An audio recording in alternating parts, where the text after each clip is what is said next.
From Hollywood, it's time now for... Johnny Dollar. This is Capitan Ramirez in Bluefield. Hello, Captain. Thanks for returning my call. Oh, you are now in San Juan del Perro? Yeah. Soon you will know Nicaragua as well. Yeah, listen, Captain, I need your help. Can you get a plane down here for me? The one we brought has been wrecked. Oh, si, Senor Dollar. And if I were you, I'd come along with it. I, senor? But I... A nice chance to add to your laurels, Captain, by making a couple of arrests. Criminal? Yeah. One of them a killer.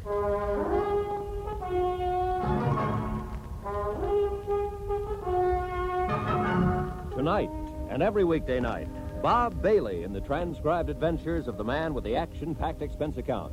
America's fabulous freelance insurance investigator. Yours truly, Johnny Dollar.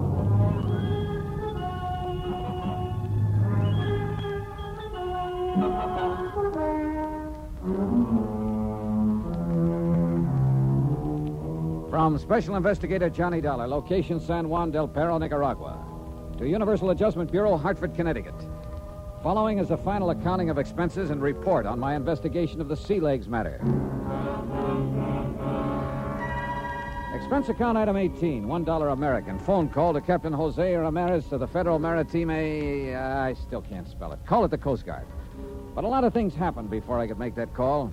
Like the fast plane trip that we made to San Juan del Perro in the hope of finding the yacht, the Sea Legs, despite a big insurance claim based on its alleged loss at sea.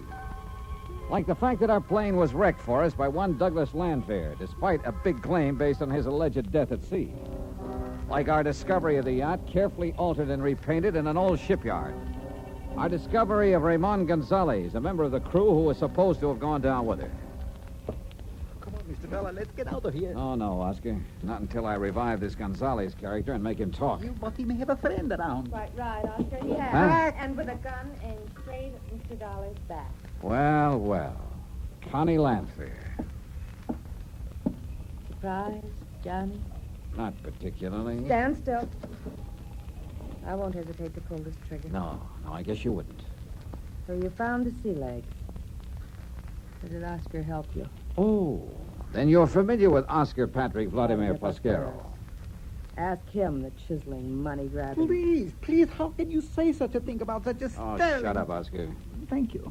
Nice job you did of disguising the Sea Legs, Mrs. Landfair. And if Oscar hadn't shown you where to find it, my husband and I would have it out to sea again. In new clothes, under a new flag. Oh, yeah, and... sure. One of the oldest games in the business. And in the meantime, you would have collected $150,000 on its supposed loss, in addition to $250,000 on your husband, Douglas. Why did you have to come along, Johnny? I'm afraid you asked for it when you filed your claims. $400,000. We had to. We were in trouble. Oh, sure, because you spent every nickel you could get your hands on. No. We inherited the estate. I told Douglas that Oh, we should yeah, try sure. All his fault. It's true. Well, that ain't the way I heard it. And I don't intend to believe it any more than I believe a couple of things you told me on the plane down You here. don't understand. Nobody has to lie. But remember how you sobbed as you told about the last radio contact with your husband when, as you put it, you could hear the rocks grinding away at the hull and the water pouring in overside as he desperately fought for his Johnny, life. please. Well, I heard it a little different from Oscar here. The radio signal was suddenly cut off, that's all. No fancy sound effects, nothing. Oscar told you that? And what rocks, by the way, that smashed the Sea Legs? I flew out to the Baldero Islands and tried to find them. They were as non-existent as the wreckage that should have washed ashore on the Baldero Current. I'm beginning to see some things, Johnny. The mate or skipper or whatever you want to call him who was supposed to have been with your husband has been lost with a boat, Ramon Gonzalez. Well, as you can see, he wasn't quick enough when he attacked us here a minute ago, and I had to get a little rough with him. Johnny. As for your having a gun pointing at my back, stop kidding, Connie. You know more... Johnny, look out. Kill me. Wait a minute, He was going to kill you, Mr. Dollar, but you were too good for him. Well, a lot of help you were. That his knife? Huh? Oh, yes, here. Yeah. I think I'd better have it, Oscar, because... Well, I see Connie Landfair made a hasty exit from the scene. She did?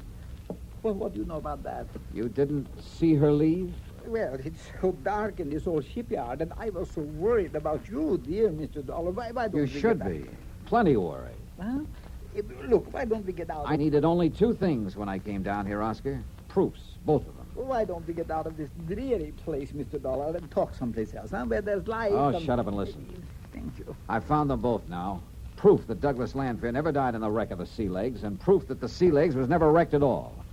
Except for a couple of details, the case is closed. One of those details is you. Me?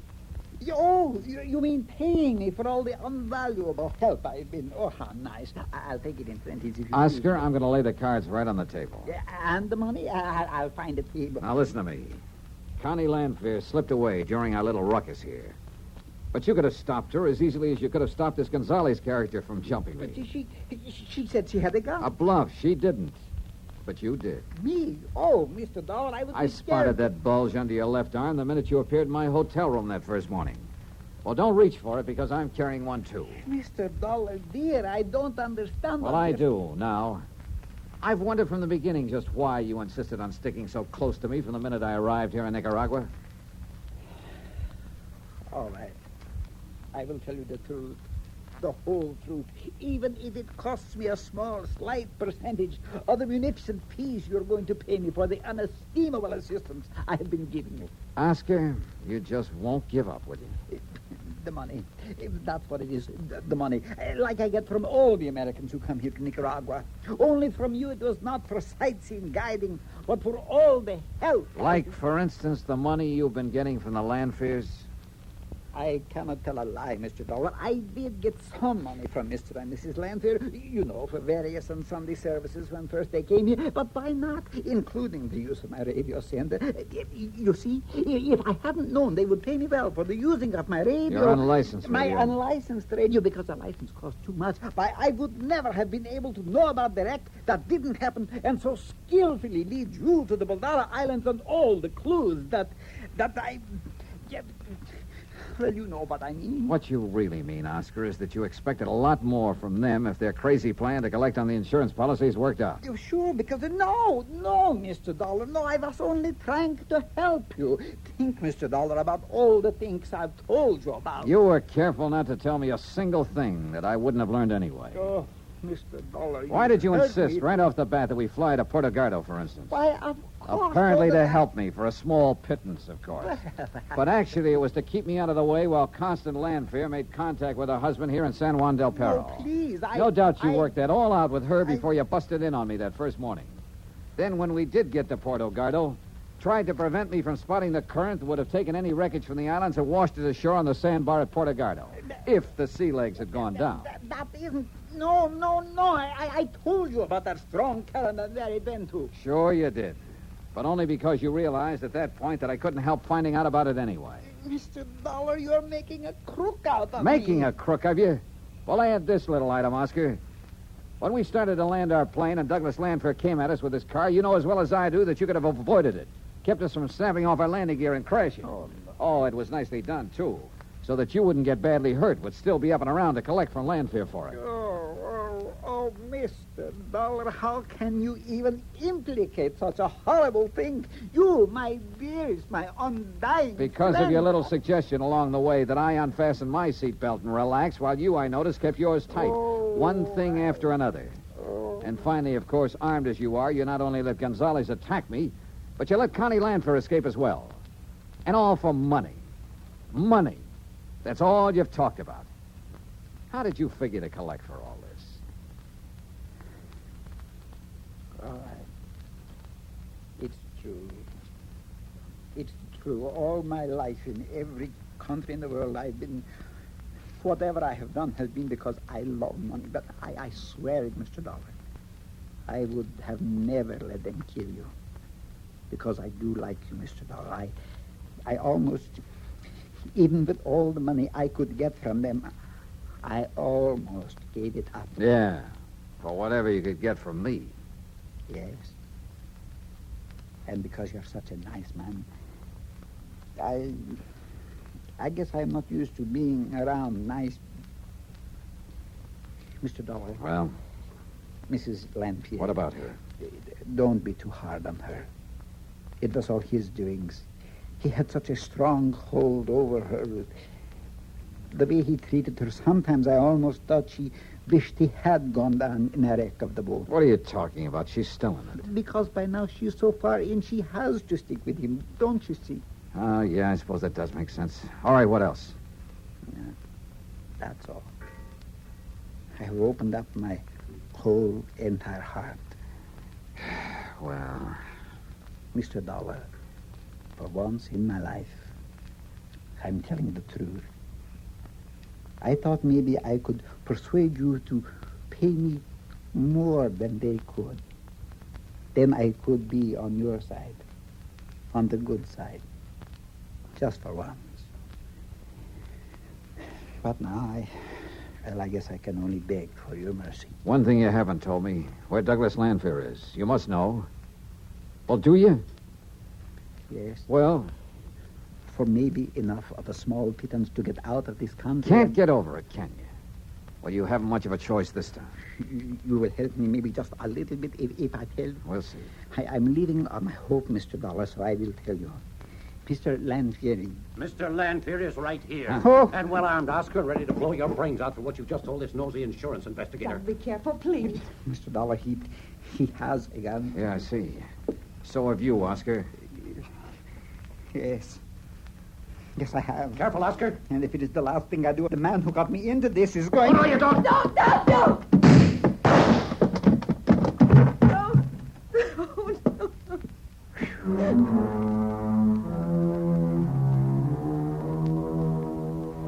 So, it was after that I called Captain Ramirez of the Federal Maritimes. Someday I'll learn that word. And let him take charge. Extradition proceedings for Connie are underway. The U.S. courts will have to take over with her. And Doug Lanfear's body is being shipped to the States. Oscar's body? Well, I left some money with Captain Ramirez for a decent burial. Expense account total, $841.95. Remarks? I wonder what kind of a deal Oscar Patrick Vladimir Pasquero was able to make at the pearly gates, or wherever he was headed. And you know something? I kind of hope it was a pretty... Well, at least I hope it wasn't too bad a deal. Yours truly, Johnny Dollar.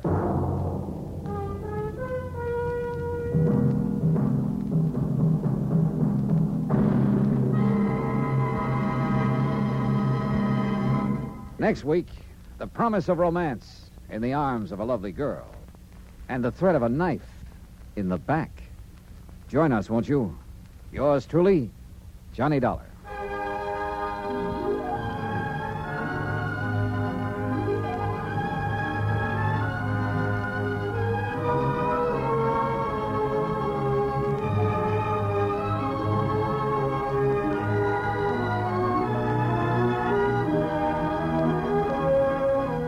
Yours truly, Johnny Dollar, starring Bob Bailey, is transcribed in Hollywood. It is produced and directed by Jack Johnstone, who also wrote this week's story. Heard in our cast were Harry Bartell, Lawrence Dobkin, Virginia Gregg, Parley Bear, Don Diamond, and Russell Thorson. Musical supervision by Amerigo Marino.